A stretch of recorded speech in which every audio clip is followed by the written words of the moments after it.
Listen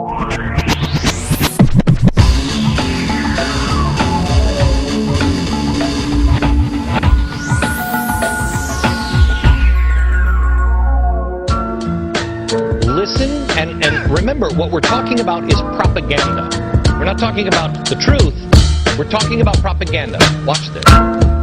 Good evening to you. Welcome to the news feed of rap news transmitting through on Juice Media. As you should be aware, the UN and its members hold a meeting in Copenhagen 7th December. A new committee, which a few have written is the most important diplomatic gathering in human history. The first was Earth Summit in '92. 17 years on, climate change still divides views. Is the crisis true? Is it definitely our fault?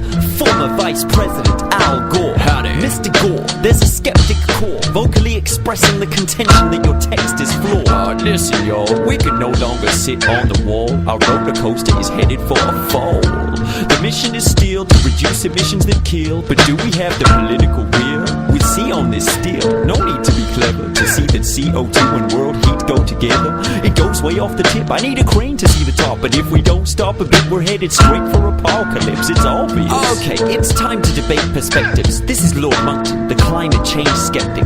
Lord Monckton, how do you do? Climate change. What are your views? My views? Well, I can explain.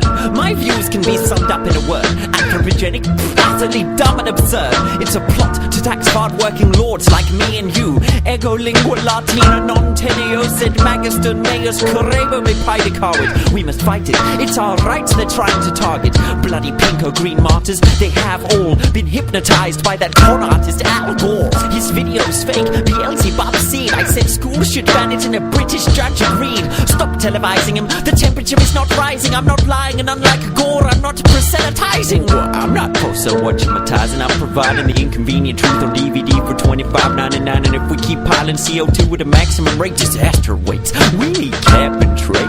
Cap and trade? That's just a masquerade. A large charade, a smoke screen for the master race. You can't escape. The people are rising. They'll stop Copenhagen and the treaty they're signing. A treaty? What treaty? Why, the one that blends all Obama's friends into a one world government. If he signs, freedom dies, no more cheap flights. But he'll be in Norway, getting his war as peace prize. Can we see the treaty you mentioned?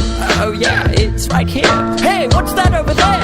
Oh, you don't need to see it. I remember the words. They want to tax our wealth for the developing world. And you don't feel obliged to provide some assistance when we still generate 90% of emissions? We're not in debt for emissions. We made the empire. The natives should pay us for elevating them higher. The queen kept the money, the poor get the boot. Now they're running little schemes trying to play us for our loot. Speaking of proof, have you seen Inconvenient Truth? I found 35 fallacies that need to be removed. 35. Maybe that's why the Academy liked it. Look, it ain't perfect, but it's backed by science. Backed by science, trying to attract high finance. Keep average guys blind and taxed by tyrants. Sure, Viscount, you care for average guys' crisis. Weeping in your castle as the black tide rises. And prices? The IPCC are Marxists, trapeze artists, bleeding the free market. We're the target. They'll keep us herded in corners. One currency, one government, a new world order. Better than the corner. Let this fact just sink in. World, unite or face the sick mass extinction. A feedback cycle, the death of the Gulf Stream. We need clean coal or it's the end of the Holocene. That's just postulated. We've got to collate it. Secretly, these people want the earth depopulated. A communist dictatorship, a way station. Good Christians killed by UN troops and AIDS patients. You strain my patience. You're scaremongering. It's freedom they're plundering, and you're the scaremonger king. I got my Nobel Prize. I was nearly the president. And I share that prize for revealing this evidence. You got a pin melted down from a physics experiment. You're a pin melted down from a physics experiment. Lord Monckton, let me hear from you.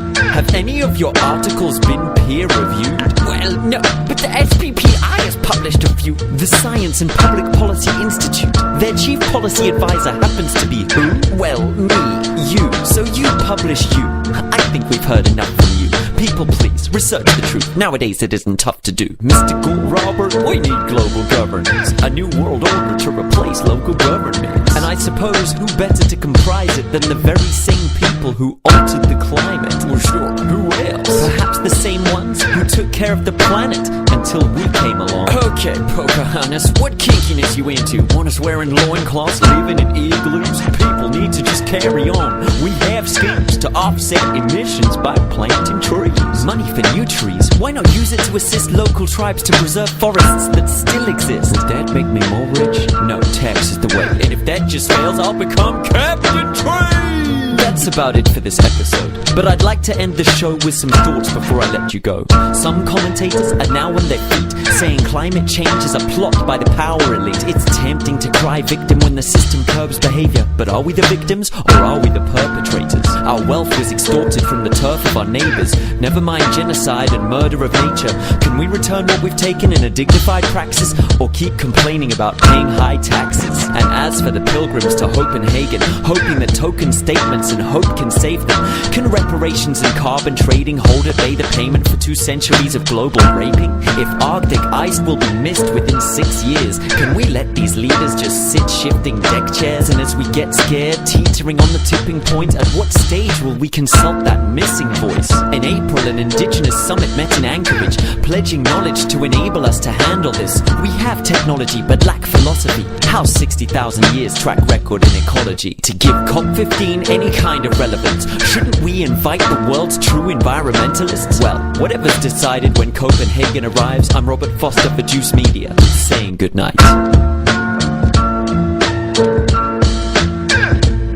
Wow, there's a lot to do. Remember the good old days when we could sit back and just watch TV and it really didn't matter?